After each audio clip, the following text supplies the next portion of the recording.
Si vous étiez coincé dans une pièce vide avec 11 autres étrangers bizarres et contraint de participer à un défi mortel dont seul l'un d'entre vous pourra sortir vivant, que feriez-vous? Il n'y a pas d'autre issue que d'être le dernier debout, et toute tentative d'enfreindre les règles se soldera par une mort effroyable. Je suis là pour vous expliquer les erreurs commises, ce que vous devriez faire, et comment battre le jeu de la mort à petit budget dans Breathing Room, l'exutoire.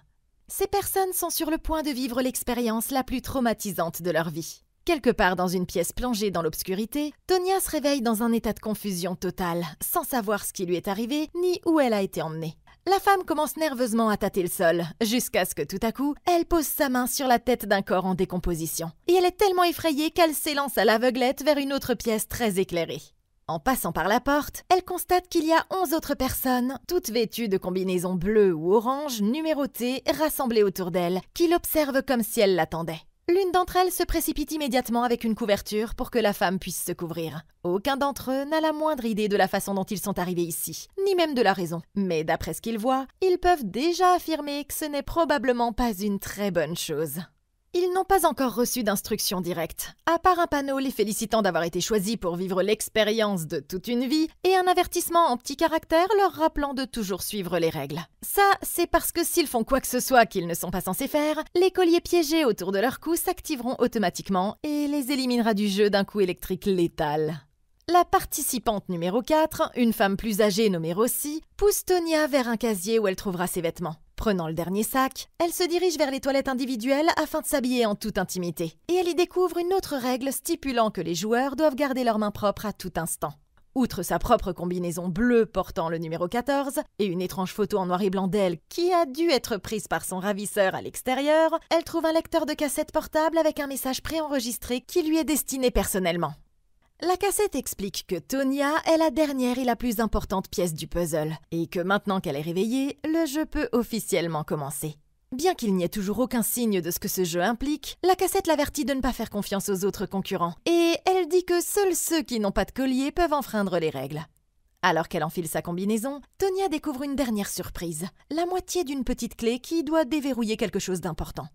Elle se penche vers le lavabo et se lave nerveusement les mains et se passe de l'eau sur le visage avant de sortir rejoindre les autres. Mais la vérité, c'est que toutes les personnes présentes dans cette pièce cachent un secret, y compris Tonya elle-même.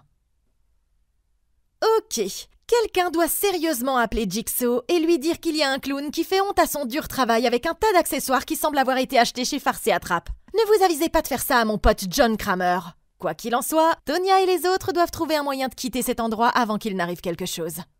La première chose à faire est d'essayer de rester aussi calme que possible et de commencer par évaluer la pièce elle-même, en cherchant les sorties potentielles, les points faibles ou les outils qui pourraient nous aider dans notre fuite. Ensuite, j'essaierai de connaître le mieux possible les autres membres du groupe.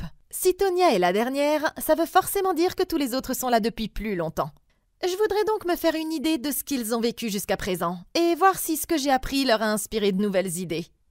Ils doivent discuter de la manière dont ils se sont tous retrouvés là, et de tout ce dont ils se souviennent de ce qui leur est arrivé. Le langage utilisé sur les panneaux et la photo de Tonya indiquent qu'ils ont tous été choisis pour une raison précise. Donc, s'ils peuvent découvrir quelle est cette raison, alors ça pourrait leur donner la clé pour se libérer.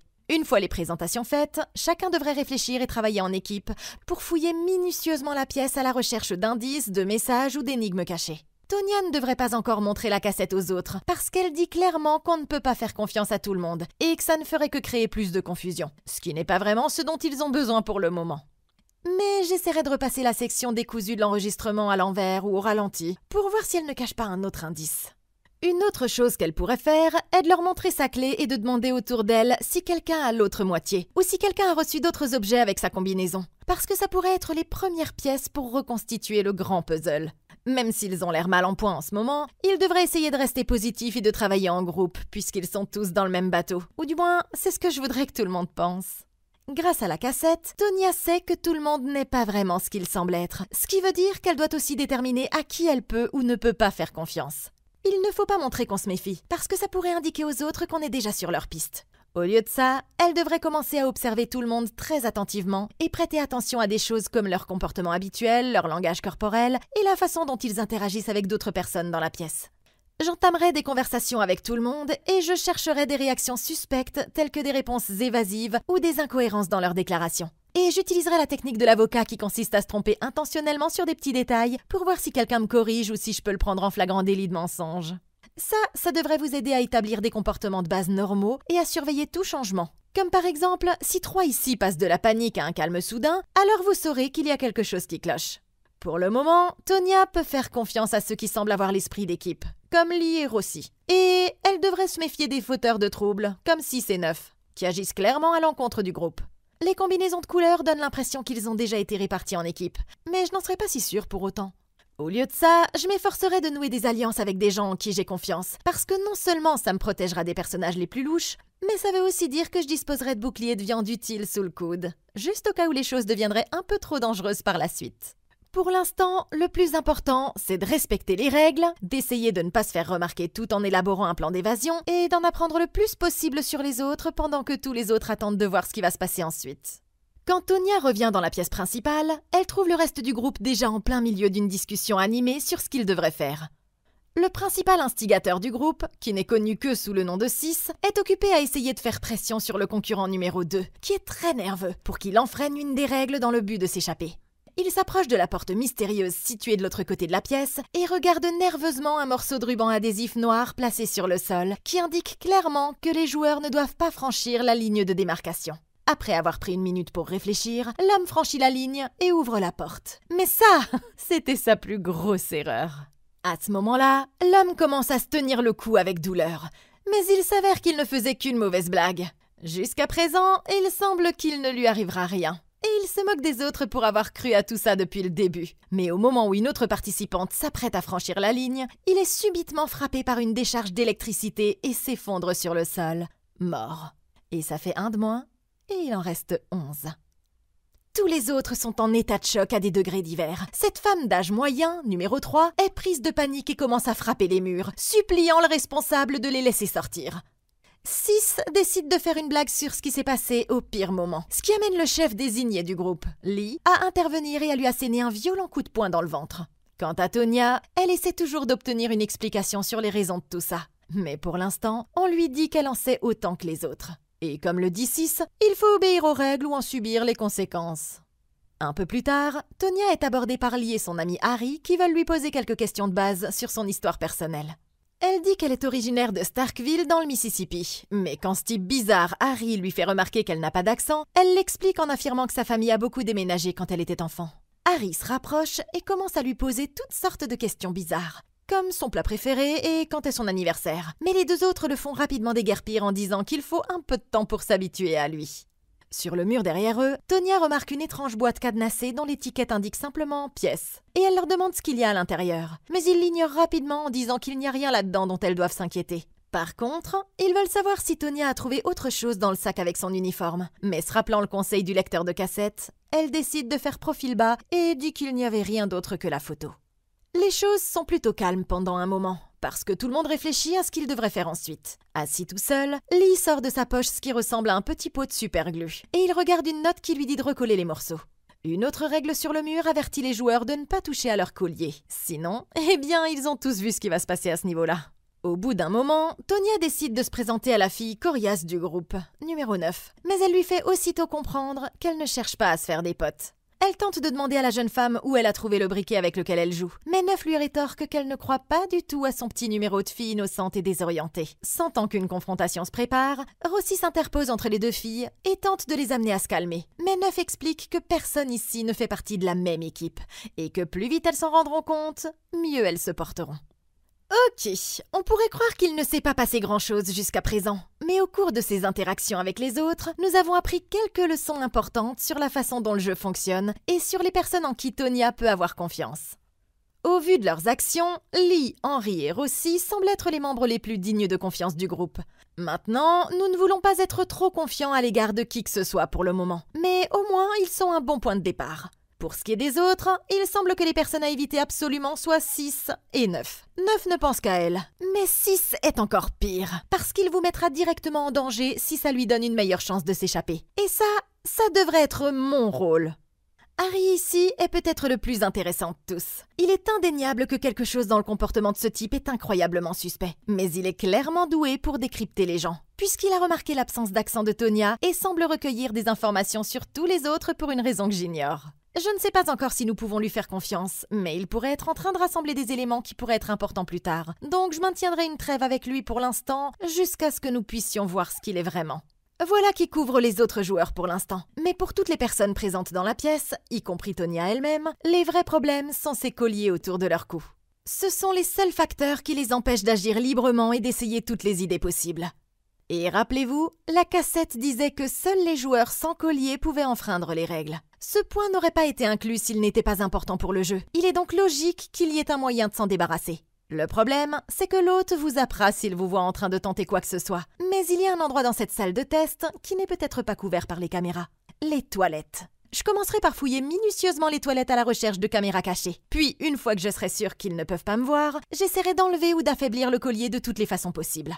Par exemple, en utilisant des matériaux non conducteurs pour créer une barrière entre mon cou et le collier, comme le caoutchouc des semelles de leurs chaussures ou le tissu supplémentaire de leur combinaison de parachutistes. Je pourrais créer un effet d'isolation qui affaiblirait les chocs électriques mortels. Il est également possible que le collier fonctionne à l'aide d'une batterie, et le fait de trouver un moyen de l'enlever le priverait de toute source d'énergie. Pour retirer complètement le collier, il pourrait essayer de crocheter la serrure à l'aide d'un objet fin et solide, comme un trombone ou une épingle à cheveux si quelqu'un en a une, un métal fin provenant de la monture des lunettes de Harry ou de n'importe quel meuble de la pièce, comme un ressort à l'intérieur d'un matelas. Il pourrait également utiliser la même approche pour créer une sorte de cale et l'utiliser pour forcer le pen à s'ouvrir sans interagir directement avec le mécanisme de verrouillage lui-même. Alors que tous les participants commencent à se demander ce qui va se passer, une voix se fait entendre dans l'interphone et annonce que le jeu commencera dans un peu moins d'une heure. Comme la tension monte à nouveau d'un cran dans la salle, Henry tente de calmer tout le monde en disant que ce sera peut-être un jeu amusant. Mais les autres le regardent comme s'il était complètement cinglé, sachant que ce qui les attend va être exactement le contraire d'un bon moment. Dans les toilettes, Neuf fait de son mieux pour rester calme, mais quand elle tend la main pour prendre une serviette en papier, un autre indice tombe en même temps. Celui-ci explique que le joueur 5, Harry, ne dit pas la vérité. À l'extérieur, dans la salle principale, la voix revient dans l'interphone pour annoncer que le jeu commencera dans 5 minutes. Tout à coup, toutes les lumières de la salle s'éteignent mystérieusement, et une vidéo d'un homme qui ne peut être décrit que comme le boss final de la section commentaires de Reddit apparaît sur un des murs au-dessus d'eux, souhaitant la bienvenue à tout le monde dans le jeu. L'hôte explique qu'ils ont tous été choisis pour une raison, et que c'est maintenant à eux de faire un choix. À la fin, un seul d'entre eux pourra gagner le jeu et quitter la pièce en vie. Mais ce sera à eux de décider comment le gagnant sera désigné et à qui les joueurs pourront faire confiance. Après avoir répété la phrase « assembler les pièces » et leur avoir souhaité bonne chance, l'homme s'en va pour l'instant, laissant Tonya et les autres participants décider de ce qu'ils vont faire ensuite. Bien qu'il soit évident que l'hôte est complètement fou avec sa façon de parler par énigme, les candidats réalisent tous qu'aucun d'entre eux n'ira nulle part de sitôt. Alors ils décident de faire le tour de la pièce en partageant toutes leurs histoires personnelles pour voir s'ils peuvent trouver une sorte de lien plus général qui pourrait expliquer pourquoi ils ont été tous amenés ici. Les choses commencent normalement, mais quand vient le tour d'Harry, il se lance dans un long discours sur son travail d'assistance technique, ennuyant tout le monde jusqu'à ce que Lee lui dise finalement qu'ils en ont assez entendu. Rossi donne à tout le monde son habituelle histoire de vieille dame, et il est enfin temps d'entendre Sis en personne, qui s'assoit avec empressement sur le siège encore chaud et se lance immédiatement dans une confrontation avec Lee, retournant les questions vers lui et lui demandant l'équivalent pour commencer de « T'as couché avec qui pour pouvoir jouer les petits chefs ?» Tout à coup, les lumières de la salle s'éteignent pour la 2e fois, et l'animateur leur annonce que le couvre-feu a commencé. Alors que tout le monde attend nerveusement de voir ce qui va se passer, un grand bruit se fait entendre quelque part dans la salle, et un agresseur invisible profite de l'obscurité pour s'en prendre à sa première victime, la candidate numéro 9. Les lumières se rallument tout aussi soudainement qu'elles s'étaient éteintes, et 11 se précipite immédiatement dans les toilettes, avec l'impression qu'elle va vomir. 13 découvre un nouvel indice placé sur la table au centre de la pièce. Celui-ci se lit simplement « Patience ». Ellie découvre que le cadenas de la boîte remplie d'armes a été ouvert, le refermant discrètement sans en dire un mot à personne. Juste à ce moment-là, ils entendent un cri à glacer le sang provenant des toilettes quand 11 trouve 9 avec la nuque brisée gisant avec la tête dans les toilettes, ce qui fait 2 concurrents en moins et il en reste 10. Dès qu'il s'en aperçoit, 6 se précipite vers la boîte à outils et la déverrouille à l'aide d'une clé qu'il avait secrètement sur lui depuis le début. Il sort le vieux pistolet et défie quiconque d'essayer de l'arrêter. Sans se laisser déconcerter, Henry lui demande s'il y a des balles. Et c'est alors que 6 se rend compte que le chargeur est complètement vide. Prenant le corps de 9, ils décident de le laisser dans la pièce où Tonya s'est réveillée, là où ils ont entreposé les corps de tous ceux qui ont été éliminés jusqu'à présent. Ok, wouh! On dirait que les choses sérieuses viennent officiellement de commencer. Réunir tout le monde pour qu'ils racontent leur histoire était une bonne idée parce que, comme nous l'avons déjà dit, ça permet non seulement de trouver des liens, mais aussi de savoir à qui on peut faire confiance. Bien que nous n'ayons pas obtenu beaucoup d'informations utiles sur les liens entre eux, il semble être un groupe aléatoire avec peu de similitudes entre eux, ce qui indique qu'il s'agit plus d'une expérience que d'une sorte de plan de vengeance soigneusement élaboré.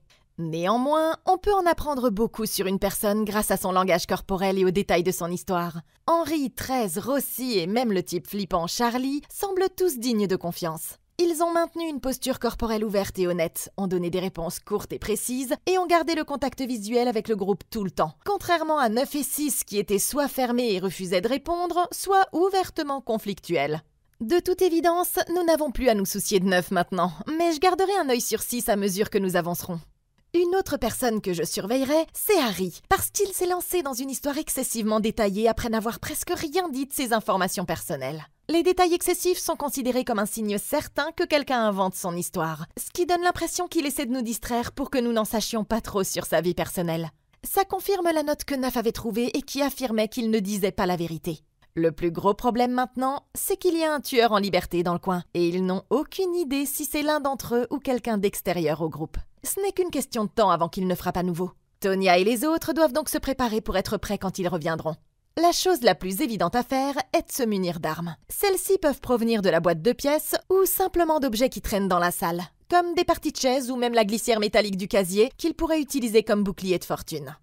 Quand les lumières seront sur le point de s'éteindre, tout le monde devra former un grand cercle et se tenir par la main. De cette façon, si quelqu'un lâche, ils pourront crier le nom de cette personne et faire savoir à tous les autres qu'il s'agit du tueur. Et si c'est pas le cas, ils sauront que le tueur vient de l'extérieur. Comme alternative, Tonya pourrait aussi essayer de s'enfermer dans les toilettes et laisser les autres s'éliminer les uns les autres, ce qui lui permettrait de gagner par défaut. Elle aurait accès à de l'eau potable, ce qui lui permettrait de survivre pendant plusieurs semaines. Et si quelqu'un tente d'entrer, il lui suffirait de l'exploser avec le couvercle du réservoir des toilettes. L'attaque a également soulevé quelques petits détails importants. Tout d'abord, pourquoi aurait-il besoin que quelqu'un vienne les attaquer physiquement s'ils peuvent simplement utiliser leur collier pour éliminer les joueurs? C'est peut-être juste une tactique pour leur faire peur, mais ça me fait penser que les colliers sont peut-être faux après tout, et que le candidat numéro 2 n'était peut-être qu'un comédien complice de l'hôte. Par ailleurs, pendant que tout le monde se présentait, on pouvait clairement voir qu'il y avait un miroir ou une fenêtre géante sur le mur du fond. Mon intuition me dit qu'il pourrait s'agir d'un miroir sans teint, et si c'est le cas, il pourrait le fracasser avec une chaise et s'échapper. Ça pourrait être risqué, mais j'ai pas encore vu de règle interdisant de faire ça, alors ça pourrait valoir le coup d'essayer. Pour le moment, tout le monde retourne à ses occupations et attend de voir ce qui va se passer.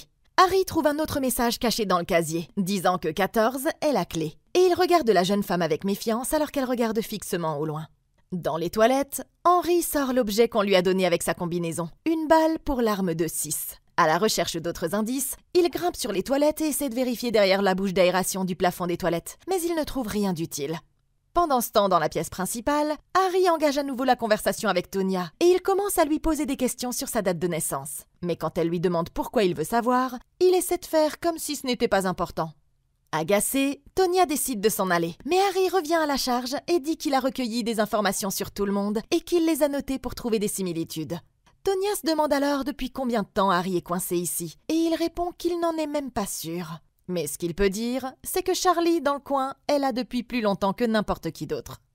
Bien qu'Henry essaie de la rassurer en lui disant que tout va bien se passer, Onze est au bord de la crise de nerfs et elle est terrifiée à l'idée que quelque chose de grave ne va pas tarder à se produire encore.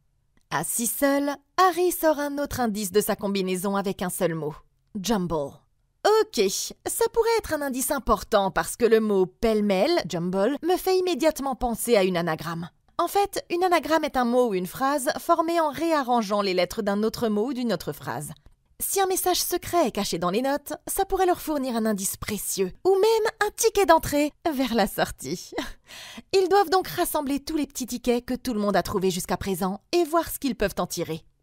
Sans accès à un ordinateur, ils vont devoir recourir à se creuser les méninges pour trouver une réponse. Mais si les 10 participants travaillent ensemble, ils peuvent commencer par décomposer le mot en petites parties ou en syllabes pour trouver ce qui leur est familier et réorganiser les lettres de toutes les façons possibles. Je me concentrerai sur les mots ou les phrases qui pourraient avoir un sens dans le contexte où ils se trouvent, comme tout ce qui a trait aux clés, aux portes, à la fuite, ce genre de choses. Le processus sera long, mais c'est aussi la meilleure piste qu'ils aient eue jusqu'à présent. C'est donc par là que je commencerai pour le moment, en attendant de voir quels autres tours l'hôte a dans son sac. Plus tard, alors que les participants attendent la suite des événements, Lee et Sis décident de jeter un coup d'œil à tout ce qui se trouve dans la boîte de pièces et de voir si ça leur donne des idées. Il y a un marteau, une corde, une sorte de petit burin et, bien sûr, le pistolet sans balle que Sis trouve un peu suspect. À côté de ça, ils ont aussi une bouteille non identifiée contenant un liquide mystérieux qui semble être une sorte d'alcool très fort d'après l'odeur qu'il dégage. Troy a du mal à tenir le coup et elle reproche à Henry de ne pas être plus affolé que ça, alors qu'il essaie juste de rester calme et de maintenir la paix. Tonya semble elle aussi avoir du mal à s'en sortir et grand-mère vient voir si elle tient le coup. Mais à ce moment-là, l'animateur annonce que c'est à nouveau l'extinction des feux et tout le monde dans la salle commence à paniquer. Dans l'obscurité, quelques personnes jurent qu'elles voient quelque chose bouger et Rossi décide de se lever et de fredonner une chanson, se livrant ainsi au tueur pour le distraire.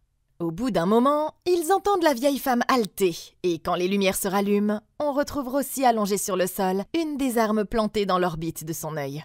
Et ça fait 3 concurrents en moins, et il en reste 9. Comme toujours, il y a aussi une nouvelle petite note qui dit étrangement « Terror him », comprenez « terrorisez-le ». Henry en arrive à un point où il n'en peut plus, et il commence à se déchaîner sur la personne derrière la caméra, la traitant de lâche et exigeant qu'elle vienne l'affronter à 1 contre 1 à la loyale. Même si Lee tente de le calmer en lui disant qu'ils ont besoin de lui pour rester en vie, il se soulève brusquement et arrache la caméra du mur dans un élan de rage. Mais heureusement, il ne lui arrive rien de grave à cause de ça, du moins pour le moment.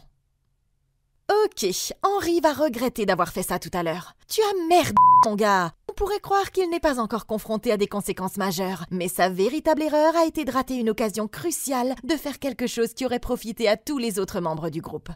Puisqu'il risquait sa vie pour avoir éliminé une caméra, il aurait dû rendre service à tout le monde en éliminant également toutes les autres caméras. Ça aurait même pu forcer les chercheurs à arrêter le test, ce qui aurait donné une chance à tout le monde de s'échapper. Et au moins, ça aurait empêché les observateurs de voir ce que les candidats faisaient, ce qui leur aurait permis de tenter de nouvelles expériences sans se faire prendre et éliminer. Maintenant, revenons à ce que nous avons trouvé dans la boîte à outils. Rien dans les règles ne semble interdire l'utilisation de ces objets pour tenter de s'échapper. Ils ont aussi les chaises, la table et le meuble de rangement qui se trouvaient déjà dans la pièce. En outre, ils ont le briquet de neuf et la colle de lit pour pouvoir travailler. Le marteau et le burin pourraient éventuellement servir à percer un point faible dans les murs ou le sol. De même, la corde pourrait permettre à quelqu'un de grimper au plafond et d'essayer de trouver un moyen de s'échapper par là. Le moyen le plus évident est la grande porte de garage qui se trouve à l'avant de la pièce. Et comme il n'y a pas de panneau d'avertissement indiquant qu'il ne faut pas l'endommager, je dirais que c'est une bonne chose. Il pourrait essayer d'utiliser les outils pour activer en quelque sorte le mécanisme d'ouverture. Même sans outils, si les 9 personnes soulevaient vraiment, elles pourraient probablement l'ouvrir juste assez haut pour qu'une personne puisse ramper en dessous et aller chercher de l'aide. L'hôte pourrait vous éliminer s'il n'aime pas ce genre de stratégie, mais ils vont tous mourir de toute façon s'ils restent. Donc de mon point de vue, ça ne peut pas faire de mal d'essayer. Après une nouvelle tentative infructueuse pour rejoindre les autres, Harry retourne à la table et réalise enfin que le message « Terror him » doit sûrement être une anagramme. Au même moment, Lee remarque un trou dans la poignée en caoutchouc situé sous le marteau, et il y trouve une petite fiole d'un étrange liquide vert. Harry ne tarde pas à décoder les lettres, révélant que le message voulait dire en réalité « le miroir », et Lee décide d'emmener Tonya et Tress pour aller voir ce qu'il en est. Il retire le miroir du mur, l'ouvre tous les 3 et trouve une boîte noire étiquetée « Cereal » à l'intérieur. Lee ouvre la boîte et s'apprête à y mettre la main quand Tonya la lui arrache et verse le contenu dans le lavabo au lieu de ça. Dans les Rice Krispies, il trouve, vous l'avez deviné, un autre indice, ainsi que l'autre moitié de la clé de Tonya. Mais cette fois-ci, la note est un peu plus piquante. Il y est dit que 3 des candidats sont impliqués dans des crimes vraiment graves, les pires crimes qu'on puisse imaginer. Et que s'ils parviennent à découvrir lequel d'entre eux est le tueur, ils découvriront la raison d'être du jeu.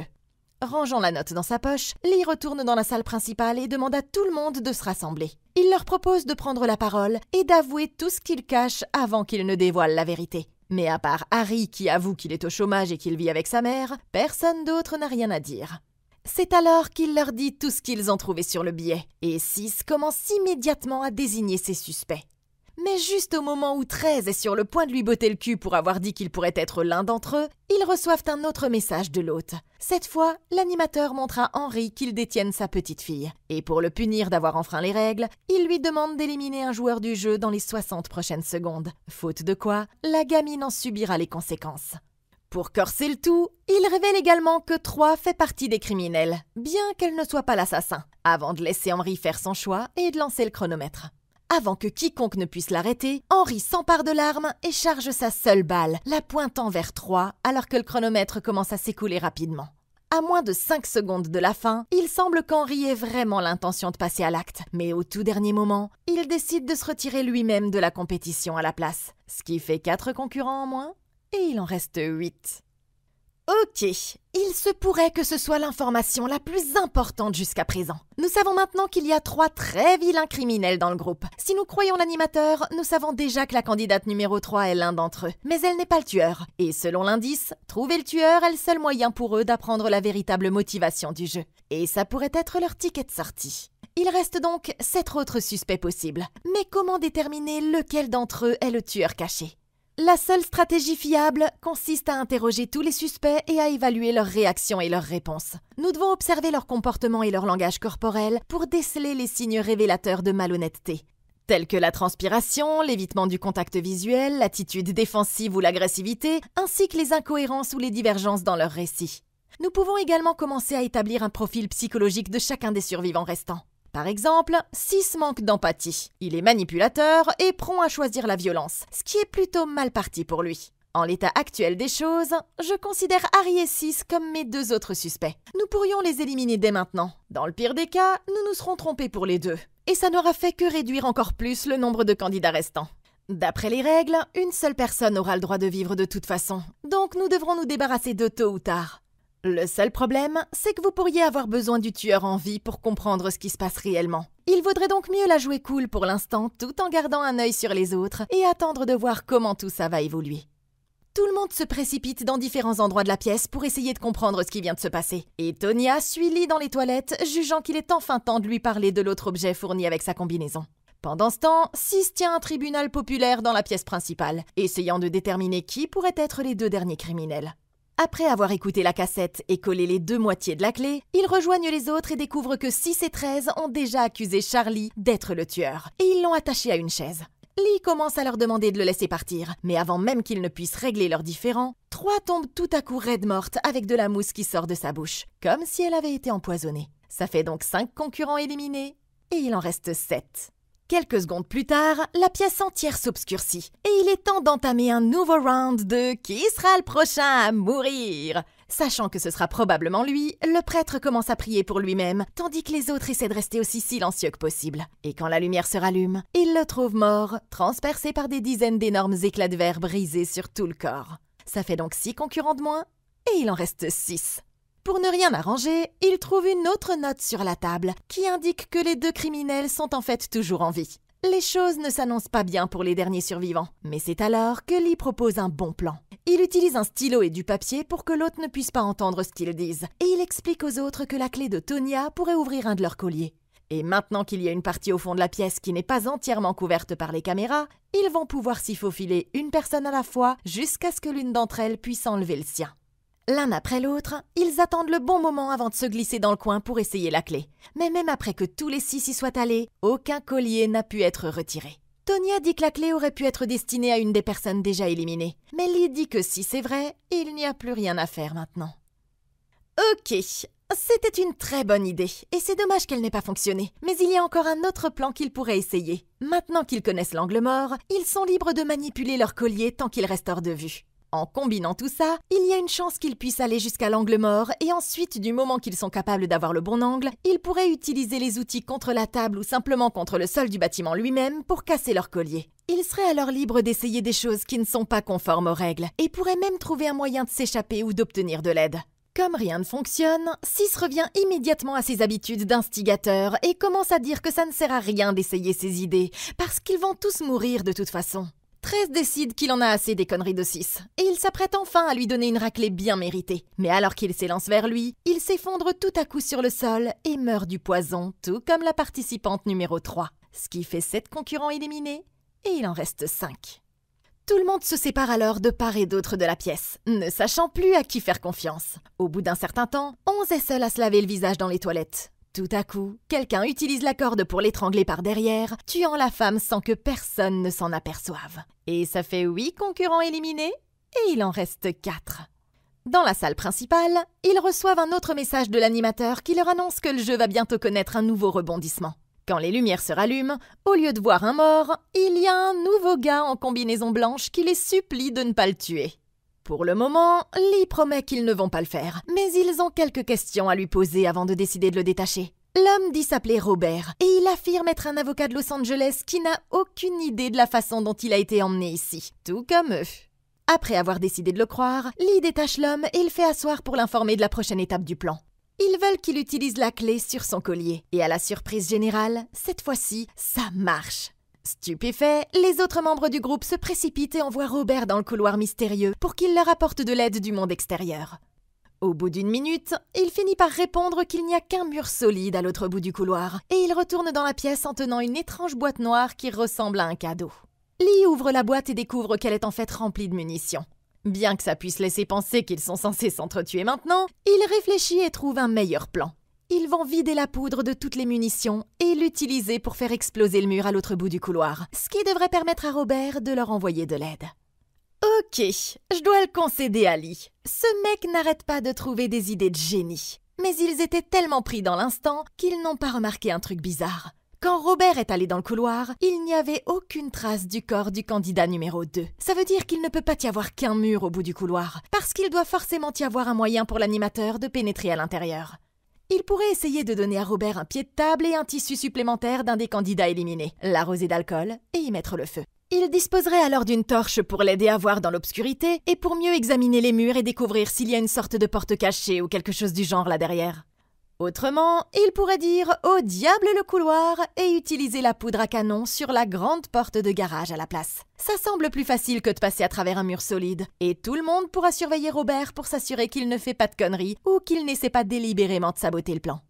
À l'aide du marteau et du burin, Lee vide toutes les munitions et récupère la poudre dans la boîte. Une fois que c'est fait, ils envoient Robert préparer les choses, et il laisse une traînée d'alcool sur son chemin pour déclencher l'explosion à bonne distance depuis la pièce principale.